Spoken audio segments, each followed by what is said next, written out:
committee ইস্তফা দিব আমি সকলোৱে যেতিয়ালৈকে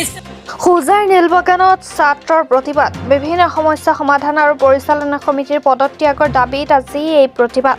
শতাধিক ছাত্ৰ শ্ৰেণী কোঠাৰী মাদ্ৰাছাৰ চৌহদত প্ৰতিবাদ সাব্যস্ত কৰে দাৰুল উলুম মেধিগাঁও মাদ্ৰাছাৰ পৰিচালনা সমিতিৰ বিৰুদ্ধে এই প্ৰতিবাদ ছাত্ৰৰ শৌচাগাৰ বাথৰুম আদিকে ধৰি খোৱা বোৱাৰ পৰ্যাপ্ত সুব্যৱস্থা কৰাৰ দাবী জনাই এই প্ৰতিবাদ কৰে ছাত্ৰই এজন ছাত্ৰক মাদ্ৰাছাৰ কৰ্তৃপক্ষই প্ৰসাৰ কৰাৰ অভিযোগ উঠিছে এতিয়া যাৱতীয় বিষয়ত ন্যায় নাপালে মাদ্ৰাছাৰ ছাত্ৰই প্ৰতিবাদ অব্যাহত ৰাখিব বুলি হুংকাৰ দিয়ে চাৱাহক এই বিষয়ে আমাৰ এক প্ৰতিবেদন প্ৰথম হেডুজুৰ আহিব লাগিব আমাৰ মাদ্ৰাছাৰ আমাৰ দাবী মানিব লাগিব আমাৰ দাবী মানিব আমাৰ দাবী হ'ল মাদ্ৰাছা কমিটি ইস্তফা দিব লাগিব আমাৰ দাবী হ'ল তালিমাত চাবি ইস্তফা দিব লাগিব আমাৰ দাবী মানিব লাগিব ৰাইজে মনোনীত পূৰণ নকৰিলেহেঁতেন সেয়ে মই কৈছোঁ তেওঁলোকৰ যি দাবী দাবা আছে খোৱা বোৱাৰ কথা এইবিলাক এতিয়া তেওঁলোকে কৈ আছে শিক্ষক ৰখা নৰখাৰ প্ৰশ্ন লৈ তেওঁলোকে ইয়াত দাবী দাবা দিছে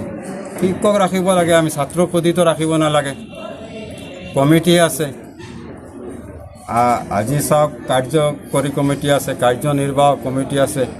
কৰ কমিটি আছে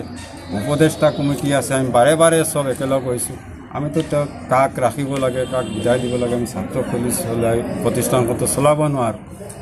যিয়ে নহওক আমি ইতিমধ্যে আমাৰ সন্মানিত সদস্যসকল আহি প্ৰায় উপস্থিত হৈ গৈছে প্ৰায় 60মান আহি গৈছে আমি এতিয়াই বহি পেলাই কি সিদ্ধান্ত ল'ব লাগে এইটো আপোনালোকৰ পিছত অৱগত কৰাম কি হৈছিলে কি ক'ব আপুনি যিহেতু প্ৰাক্তন সম্পাদকৰ দায়িত্বত আছিলে কি ক'ব মই ক'বলৈ একো নাই মই যেতিয়া আছিলোঁ তেতিয়া অৱশ্যে সিহঁতে মানে এই নেজ বেকা কৰি যেনেকুৱা কুকুৰ পলাই যায় তেনেকুৱা নেজ বেকা কৰি আছিল মই ওলাই অহাৰ পিছত এইখন মাদ্ৰাছাখন এখন UDF-ৰ ঘাটি হৈ গ'ল ইয়াৰ সম্পাদকজন নাজিমা তালিমাতজনটো 365 দিনৰ ভিতৰত আপোনাৰ প্ৰায় 3-4 মাহমানেই UDF-ৰ প্ৰচাৰত থাকে অসমত বিভিন্ন জেগাত যায় ইয়াৰ তথ্য আছে আপুনি ফটো পাব ছ'চিয়েল মিডিয়াতে আমাৰ ফটো আছে শিক্ষাদানৰ তোৰ মতলব নাই ইয়াৰ পিছত যোন সম্পাদক আছে সেইজনো UDF-ৰ তেওঁলোক যাৰ দ্বাৰা আপোনাৰ ৰিম'ট কণ্ট্ৰলত চলি আছে সেইজনো UDF-ৰ সভাপতিজনো UDF-ৰ গতিকে এইখন মাদ্ৰাছা বৰ্তমানে টোটেলি UDF-ৰ ঘাটি মানে ৰাজনীতি চলি আছে ৰাজনীতিকৰণ কৰি মাদ্ৰাছাখন চলাই আছে নহ'লে কওকচোন আপোনালোকে সাধাৰণ সভা মানে কি সাধাৰণ সভাত দুজন সদস্যৰ মানে ডিচিশ্যনত চব সভাখন হৈ যায় নেকি এইটো ছিষ্টেম নেকি এইটো সাংবিধানিক নিয়ম নেকি সাংবিধানৰ কোনখন অনুচ্ছেদত আছে যে দুজনৰ সিদ্ধান্তই চূড়ান্ত সিদ্ধান্ত সভাপতি আৰু সম্পাদকে নিৰ্বাচন কৰা হ'ল তেওঁলোকে বাকী সদস্য নিৰ্বাচন কৰিব আজি যিটো ঘটনা হৈছিলে এইটো